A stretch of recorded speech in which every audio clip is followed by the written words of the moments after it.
Don't be a user.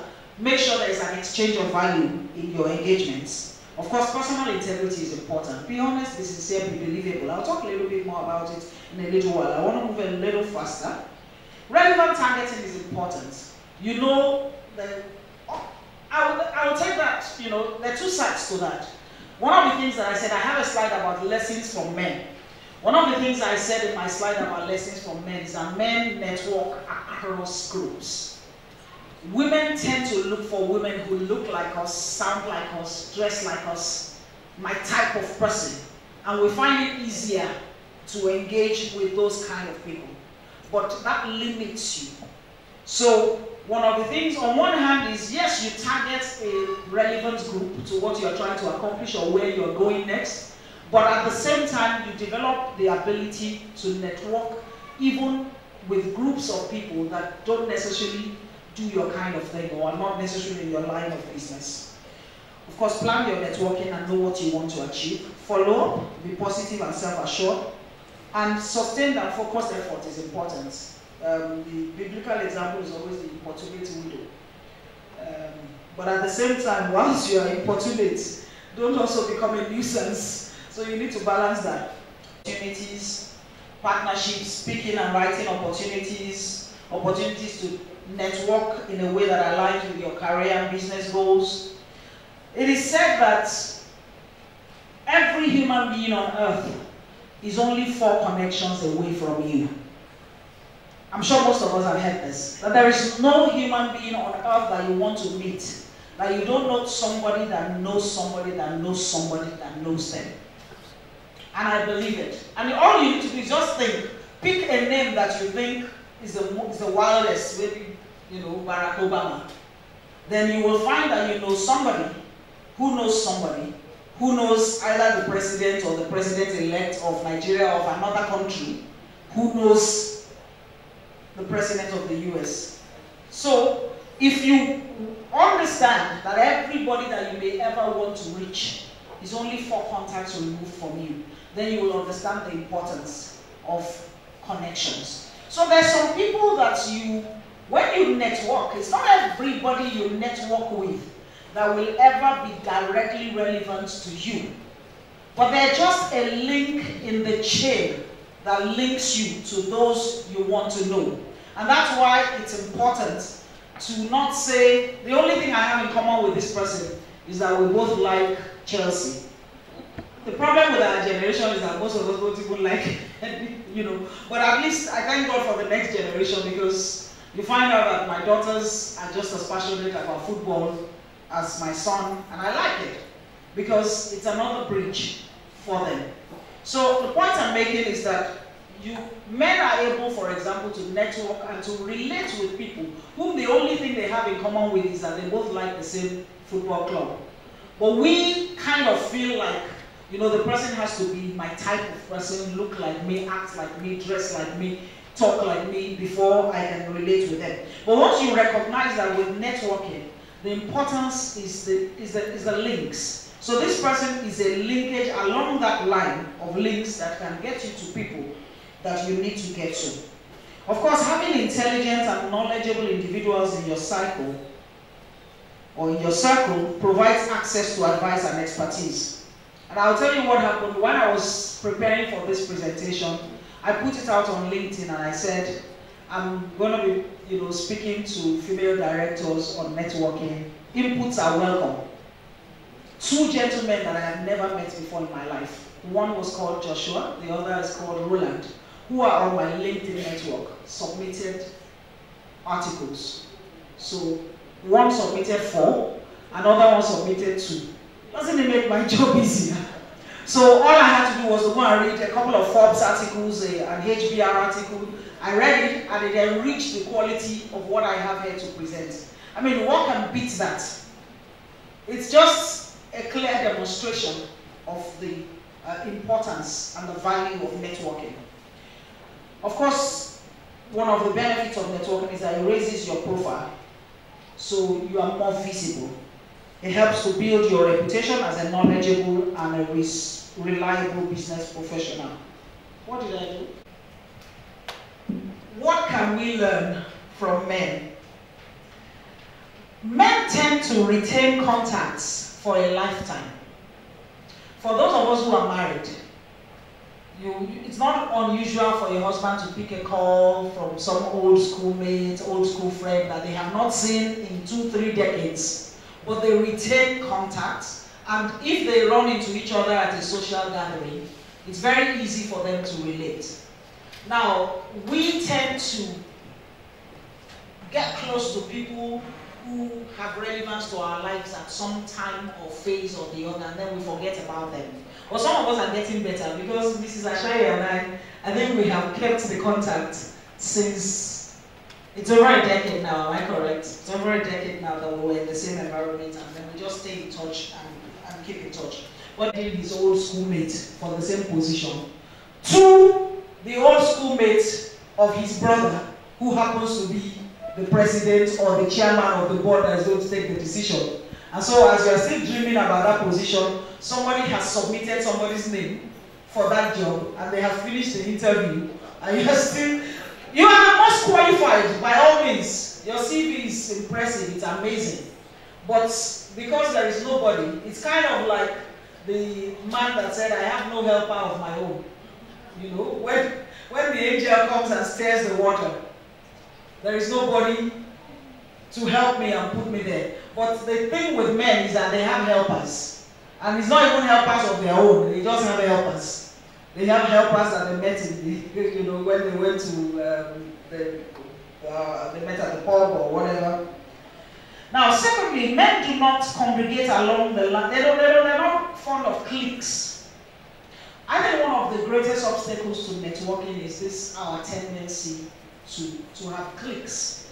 So we have best friends, best mates, best buddies, our clique. And when you get to a social event, you just look for somebody that, you know, is a member of the clique, and then you all clique yourselves together in one corner. For the rest of the event, you are still a clique. And the 98 other people that came to that event don't know who you are, and you have not in any way impacted them. They have not impacted you. You haven't gained anything. I mean, why go to an event if the only person you are going to talk to is your friend that you already knew before you left home? So what have you gained? We need to ask ourselves, you know, what have we gained? Now the difference is that a gentleman gets to the event, he knows only one person. But that one person sits at a table, and about 10 men sit around them, and then they open a conversation, and everybody begins to, oh no, but this, that. If you are sitting in your clique, and a woman you've never met before, you raise the topic and they interject, you'll even look at them like, who is talking to this one? Some of us can relate, you know. You have a feeling of affront that,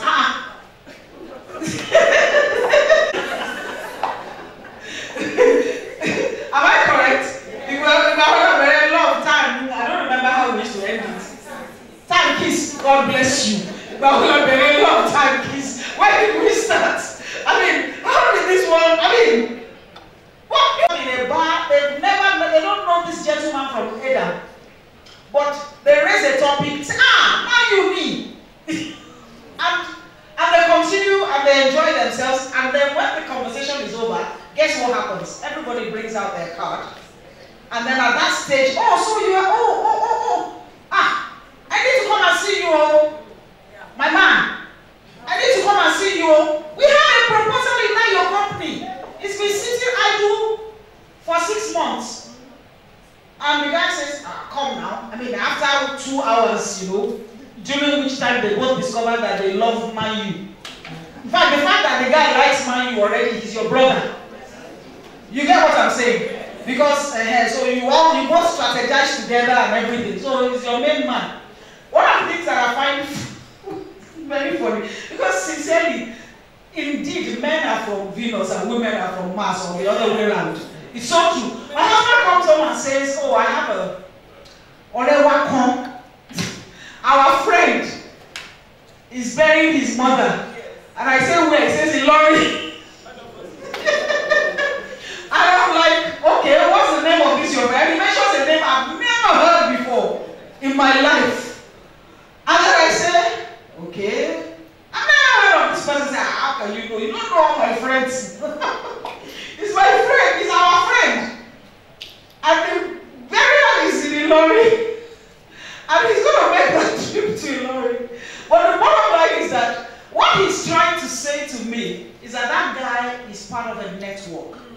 He's, you know, he's a line in the chain. And you don't get it because you never even met this person before. And of course, if you were to come home and say you're going to Lorry for whatever, you would know this person, you would know their mom, know their dad, you probably grew up together, you went to the same school, and that's why you can even countenance the possibility of traveling out of Lagos for their event. But for a man, the connection doesn't need to be deep. He just needs to be, you know, a nice part of a chain, you know, our friend. Women seldom have our friend. We have my friend, my person. But the man has our friend. What he means by our friend is, men, am I correct? Absolutely. Our friend is, you know, is one of our now, you know, Does somebody, please, I'm sorry, I'm speaking so much Yoruba. I don't know why. Because what I'm saying is, you know, we normally sit together when we hang out. So he's our friend. That's what the guy is saying. So, men don't do cliques. Women erroneously think that less is more. We think once we have connected on a deep level with people. Unfortunately, you connect on a deep level with a very few people. And you in a more believable fashion. So, again, because I'm trying not to ruin my makeup, because I'm trying not to ruin my hair, because I'm trying to be, you know, beautiful and polite, because I'm trying to make sure my accent is right, because I'm trying to make sure I don't break out into Yoruba like I just did a couple of minutes ago, because I'm trying to sit down and make sure nobody's seeing my legs. In the universe of all those concerns, I come up to the person next to me as somewhat stiff and superficial. God bless you, superficial. So they have a connection with me, but it's not real, it's not believable.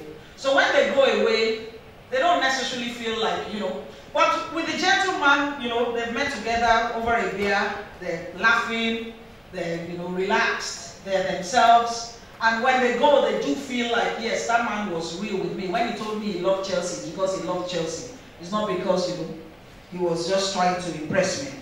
Not, you know, out to get one another, unless there is a real issue, such as maybe they, you know, fought over a woman together or something. That's the major one. But ordinarily, if he's never taken your woman and you never took his woman, and he didn't take your business, by and large, you will have a good time together and there's no problem. Our own problems are deeper. If her wig on looks finer than yours, and you know she's wearing the same, the worst one, she came in the same outfit. So you're having a who wants better fight, you know. As you know, as hard as I tried to pick that exclusive thing, where did she get the same thing? How come she's wearing the same thing, and then it becomes a problem? So they don't suffer from the, you know, they don't engage in catty contests, they don't suffer often from the pull down syndrome. Like I said, unless there's something deeper going on below the surface. But unfortunately, it's a prevalent feminine malaise. So clearly, we can learn a lot from the men. That's the point of that last slide. And to limit yourself is to belong to only one professional group. So, I'm a lawyer, so I'm a member of NBA, and that is enough for me. I'm a chartered accountant, and I'm a member of ICANN, that's important. So what's wrong with all these professional groups that you can, you know, get involved in or become members of? So one of the things that helps, for example, is you now find that you have friends on different platforms. So you have friends that you know each other from IOD. You have friends. So one of the things, for example, and I was having a conversation with Mrs. Ashaye before, you know, the event started, and she was saying, you know, that she told me that her daughter is studying law. Your daughter, right? Not your son. And we said, oh, fantastic. And I said, one of the things I'm happy about my career is that in the past we used to feel like, you know, if you were a lawyer, you were going to be a company secretary or practicing lawyer, and that's where it ended. So she now said, oh, so what did you do to cut across and to break those barriers? And I was just sharing that So I will share a bit of what I was about to share, which is that, well, I look for other professional groups or other professions that I could also qualify to belong to, that now became a bridge between my original platform, which was being a lawyer, and the rest of the finance and investment world. So I started with ICSAN, so I became a chartered secretary. Then, since I was in the financial industry and specifically in the investment banking world, I decided also to qualify as a chartered stockbroker. Now, beyond the fact that those were relevant qualifications, and today, by the grace of God, I'm a fellow of the Chartered Institute of Stockbrokers. Now, beyond the fact that those were qualifications that helped me to do my work, more importantly was they became multiple platforms on which I could operate. So if I'm in the midst of the lawyers, they are my people. If I'm amongst the chartered secretaries, oh, they're my people. If I'm amongst the stockbrokers, oh, in fact, they're my main people. If I'm with IOD, fine, you are my very, very people.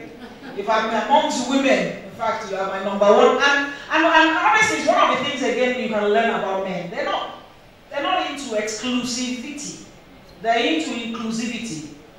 So, if, for example, I were going to say one of the strongest things that you can probably take away from, and then that's also, we now have our capital market platforms and all kinds of, we have our trustees platform at which, I feel very much at home. Then we have the investment advisors and portfolio managers platform at which, is like the next best thing to me. And then you now have the capital market fora, you have your committees and all that. The point is that be into inclusivity as opposed to exclusivity. Let everybody feel like you are their own person.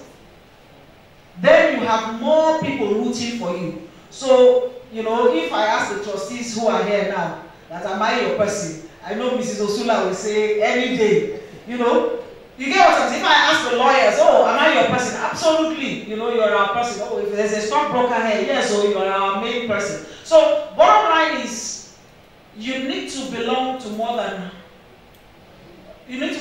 much more than one group. And you need to have much more than one platform. The more platforms you have to express yourself, the more impactful you are, the more visible you are, and the more knowledgeable you also become. Generation also benefit from some of those engagements. Religious groups are very powerful. Very, very, very powerful.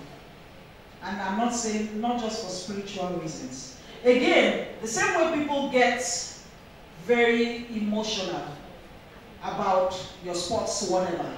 The same way people also get very emotional about our church member.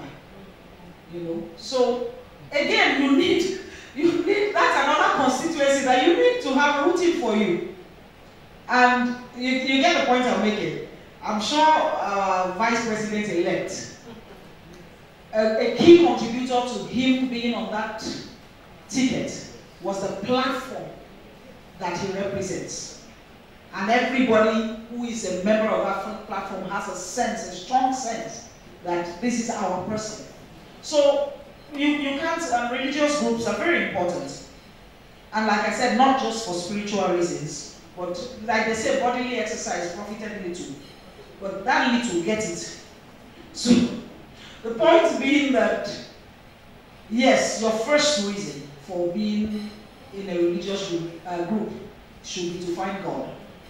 But there are also earthly benefits, and there is no harm in also benefiting from those things. Volunteer work is also very good, and especially for any reason. I mean, volunteer work is powerful. It's just powerful. Charities, again, it's just another platform of expression, and all over the world, it's highly regarded. What you do as a volunteer initiative carries a lot of weight on your CV, probably more weight than some of the paid things that we do. And I think increasingly in Nigeria, it will get like that as well. I've talked a lot about social media, so I'll just move on. I'm not sure how I'm doing for time, but I'm on slide 8, and I think I have just one more slide after this. So I hope I'm all right. Other issues facing women. Women often lack the support of other female leaders and peers. This is a real issue now. We must change this. The few women that are in the limelight, we need to support them and encourage them and celebrate them.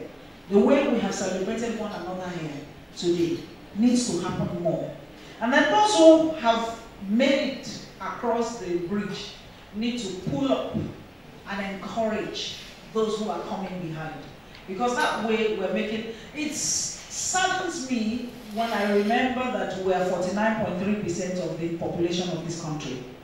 In fact, I understand that if we actually do it again, we'll find that we may have crossed the 50% line. So it's possible that we even have more women than men. But how representative is the leadership, is governance, is corporate leadership, public leadership of this, our share of the population? Unfortunately, part of the reason is that we ourselves are not promoting, sponsoring, encouraging ourselves. We need to do a lot more of that as women. Now, also, many women struggle to balance raising families with running businesses and careers. Finding the time and energy to deal with both and still network actively becomes a challenge. And I've shared my own personal example that yes, it is a challenge, and one of the things I've done to bridge that gap is to get much more active in social media, because that way I'm still interfacing with people and engaging with them, even though not always physically. Now, there are cultural restrictions that women face, and Mrs. Ashaye mentioned that earlier. Many African women are restricted by cultural expectations, you know, expectations that you should not be so articulate, not be so vocal, not rush to stand in front of the men, not be always going out. If you're always going out, you must be a bad woman doing something really bad. When you go out with other bad women. In fact, it got to the point where you are also expected not to have friends. Who has heard that before? I know of men that don't even want their wives to have friends because they have been raised to believe that if a woman has friends, the friends will corrupt her. So she's supposed to have enemies, I guess. Or to stay alone. Or to stay alone in the house. So you have some of these really, really painful, you know, cultural restrictions and barriers that some women find it very hard to navigate themselves around, especially, again, depending on who they're married to or who their in-laws are. So if you have a spouse to relate, to interface, to meet more people, and then some, you know, story was carried about us, somebody snubbed us so badly, somebody denounced us publicly, and we just never want to put ourselves out there again. The truth is, you need to forget the past. You need to dust up yourself, pick up, and just keep going. There's nothing you can do about what has happened in the past, but there's a great deal you can do about what's going to happen in the future.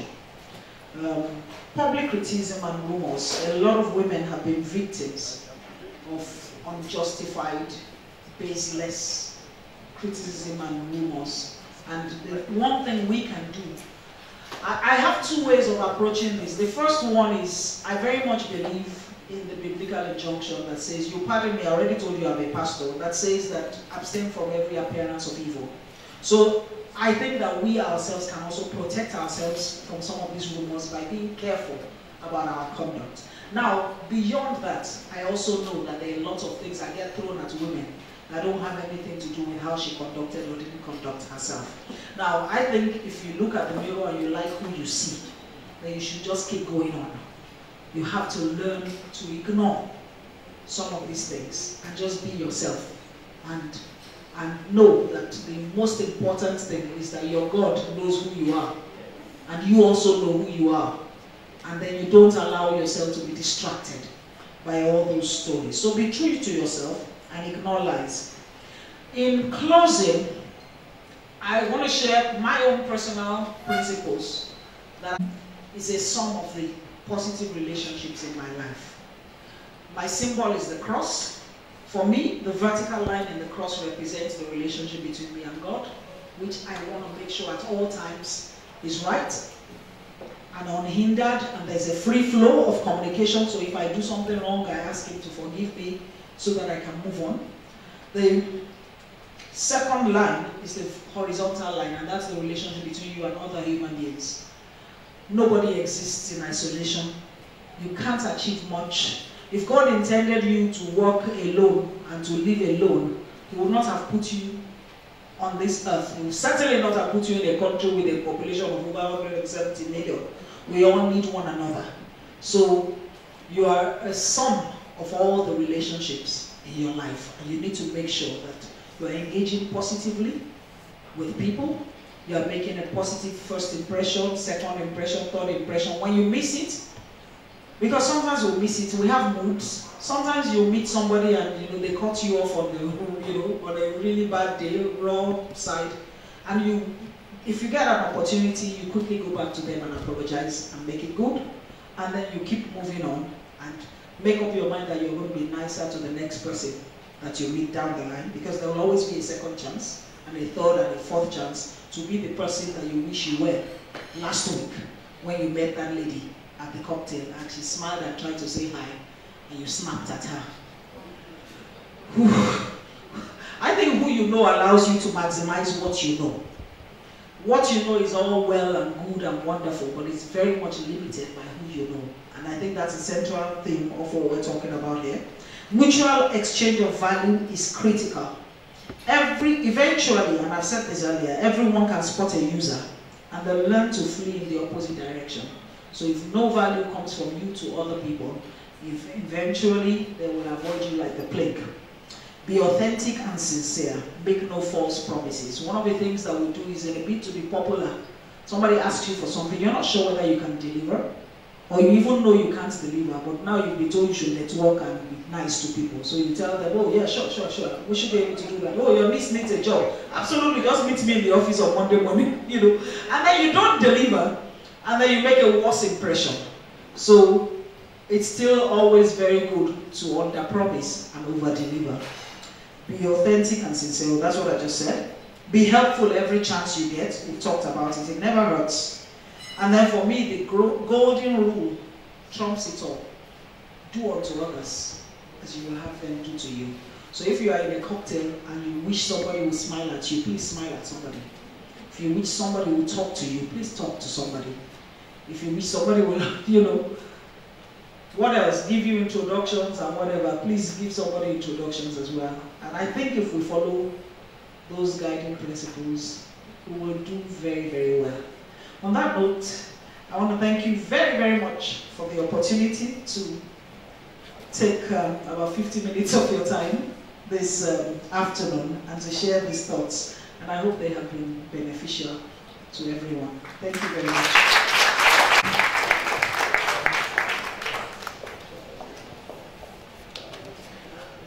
Distinguished ladies and gentlemen, thank you very much for appreciating Mrs. Oluwatoyin Isani, Group Chief Executive Officer, United Capital PLC, for that wonderful presentation.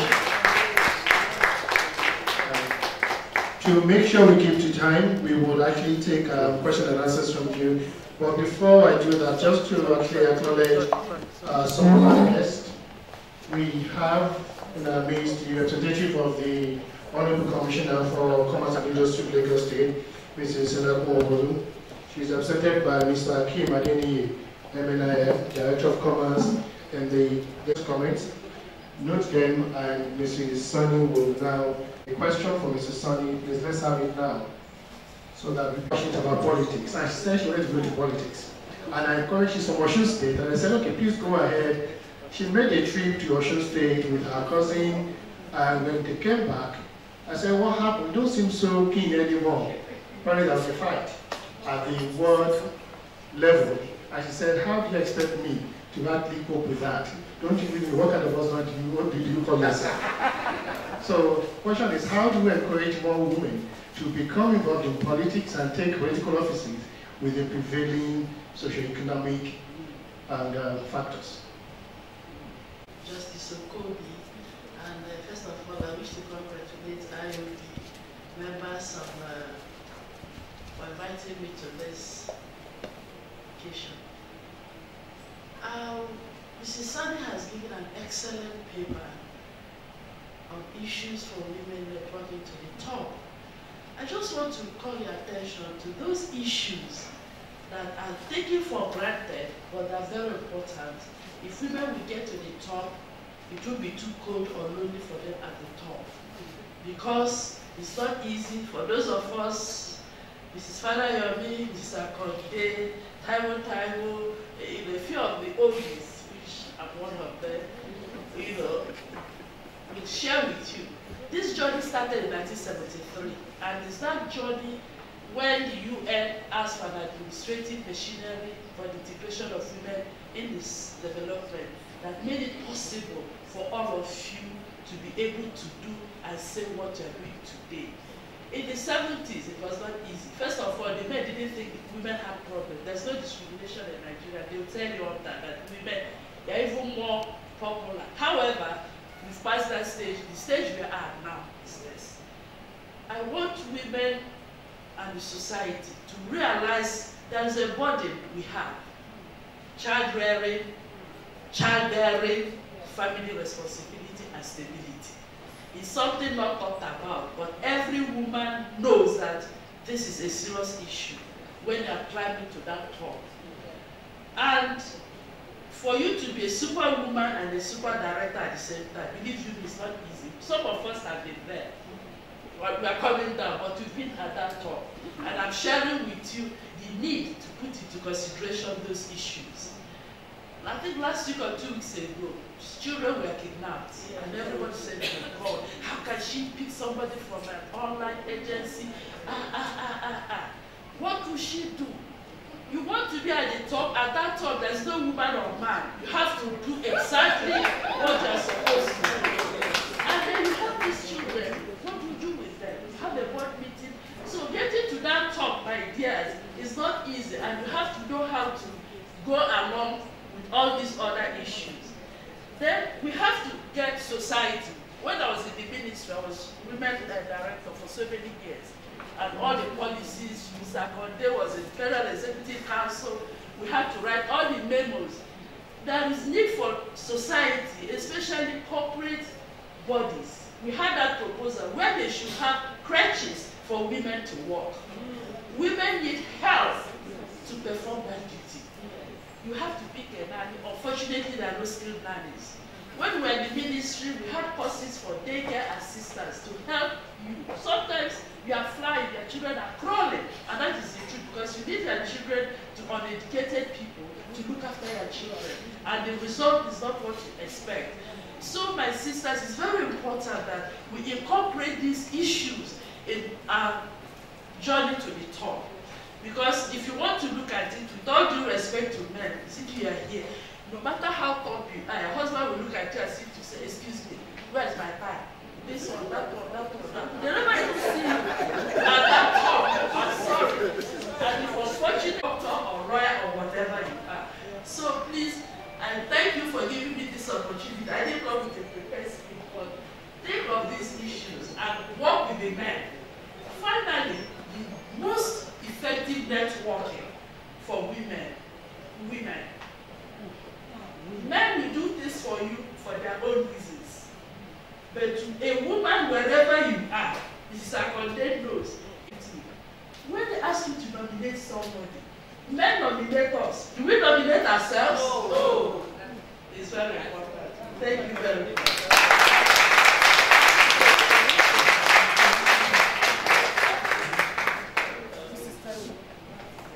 Okay, SP Sam, lady at the back of the room. Director with Target Insurance Brokers. I'm actually very delighted really to be in the midst of you, and particularly grateful to Mrs. Abington Ashaye that asked myself and some of us over for Villa. Thank you very much. And for the woman, the wonderful woman that just presented, I have a question for you, ma'am. You spoke beautifully well on networking, women networking to the top.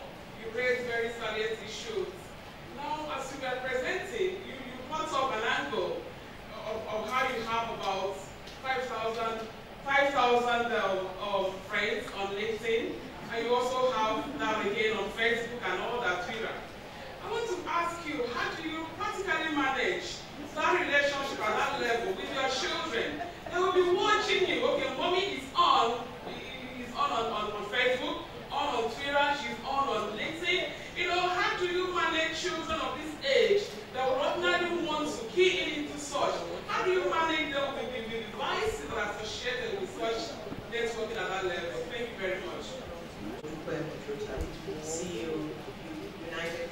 Asset Management. Mrs. Tony Sonny is my group CEO. My question and comment is for her and perhaps for all of us in this room. I have a 15-year-old, she's 15 going on 30. And I say that because, like you, sir, she goes to the salon, having made a lot of fuss about her hair, and gets there and doesn't converse with anybody, comes back home and says, Mom, how do I look? I said, how many people were in the salon? You didn't ask any of them how you look. So, we're raising children in an age where, as Mrs. Sonny said, there are a lot of virtual networks, virtual relationships, and they're losing personal relationships. So she's up all night talking with her global community of friends. She has friends in China, in India, she has friends all over the world, but she spends the whole day sleeping. And so her only personal friends are her mom, her brother, and her father. How do we equip the next generation of women who are not bickering, they're not raising themselves with these pet peeves, because they get on very well with people in multicultural dimensions, but with engaging you one-on-one in the physical, there's very little that they've learned to do. Also, Mrs. Sonny said something about selling yourself and being positive. How do you moderate that so that you're not perceived as being, yes, boastful and unduly pompous in the face of things? Thank you. My very dear oldest friend, the chairman of the company that I'm MD of, Mrs. Tony Sonny. She plays, as she says, many roles. I'm the managing director of Shoni Investment Properties, and I'll introduce myself very simply. I'm a generalist. I have my hands in every pot you can think of. And so, as you said, make it quick, general. I'm a generalist. But I want to acknowledge the achievements of women. You did a very good job in telling us what we need to do well, but what we still lack. But I want to applaud what we have done well. Because I have, in my lifetime, been involved in a group of all women, right? And I've also been privileged to be in a group, a business, which is actually a very smart way of doing business. We met once every month of businesses in which we're all met except for me, only the woman. Now, in a group that there were 5 of us that were all women, we founded Atlantic Hall as a result of that. So, all the things we learned about identifying problems, mind you, when we did it, private secondary schools were banned. And we went against all the grades and did it.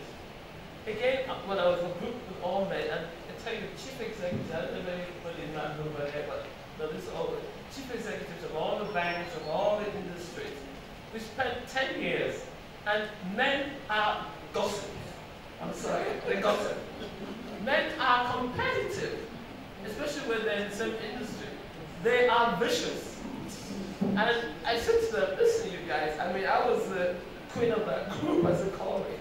After 10, 15 years, I said, we've decided we haven't achieved anything.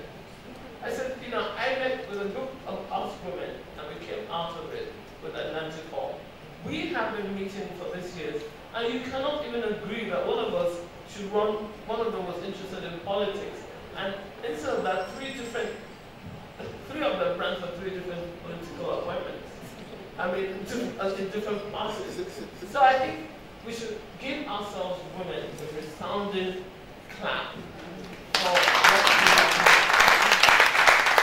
In a man's world that they say all they say, but I mean, look at Tony standing today, you know, who has risen to be, she was explaining to me the other day that she's group managing director of UBA Capital, that the group managing director of UBA PLC is not her boss. She doesn't report to him. That the boss stops with her. And I clapped again for her. So, you know, I think women have been restricted a bit politically because we have not found it to be a milieu that we find ourselves comfortable in. But as we raise the bar, it's for us to keep raising the bar of the level at which we feel comfortable. Then we will be comfortable in mixing with people that you don't want to mix with people that you will say, what am I doing among these gangsters? So maybe it is for us to set the standards as she's doing, as we are all doing in our world, that will raise Nigeria to the level of our dreams. I'm a consultant psychiatrist.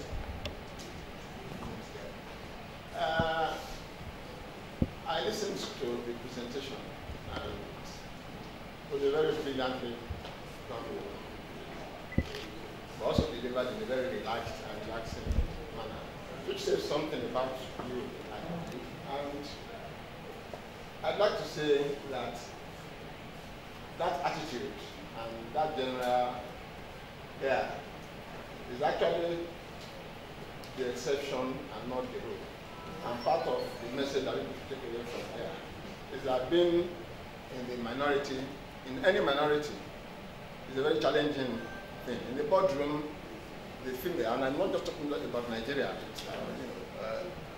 I think only last week there was a BBC interview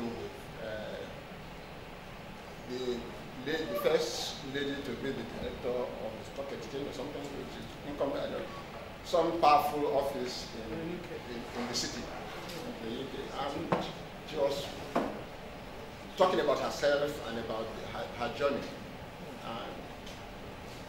It's still a minority situation for the woman in the boardroom or in any position of executive power. And the psychology of being in a minority, unfortunately, is one that makes you keep looking over your shoulder and thinking somebody's coming to get you. And when you enter a room, you feel, because you are in the minority in that room, you feel people are likely to be seeking to trip you up, or they're looking for you to fail. And how the standard way that people react to these things, unfortunately, with anticipatory anxiety, reactive hostility, that is, I get you before you get me. I'll be rude before I said that rude word to you, so I cut you down before you cut me down. And one actually has to deliberately fight against this rather than take it in one stride, because it is natural to react and to anticipate even phantom events that haven't occurred. And one of the things people must learn when going into territories in which they are minorities is that they look out for these things and prevent them, and they stay sweet and cool and still efficient. The other thing that I wanted to mention in passing was that it has to be again with the psychology of being in the minority, that people feel they have to be twice as good or 3 times as good. And then that drives them, it impels them, and it takes away the sweetness. It gives them an edge and takes away the sweetness. And whether you like to use the term femininity or not, or the natural humanity about them, so they become all hard. And sometimes the requirement, in fact, almost invariably, the requirement is not quite as great as that. It's just that that person is driving themselves too hard, and they're driving themselves too hard because they feel that they will let a lot of people down if they failed. And they feel that because people don't like them or because they are in the minority, they have a point to prove. It's like driving on the road. Even on the road, you can observe the psychology of certain people. And you can observe people who feel themselves being hard done by, or people wanting to aggress against them, then become peremptorily aggressive, they become aggressive to the downfall driver before the downfall driver has a chance to be aggressive. So people have said that and observed the gender bars. So it is good to sell the message, but the message of comportment, of doing. I feel privileged to be asked to be here today. The chairman of this event, Mr. made sure I'm here.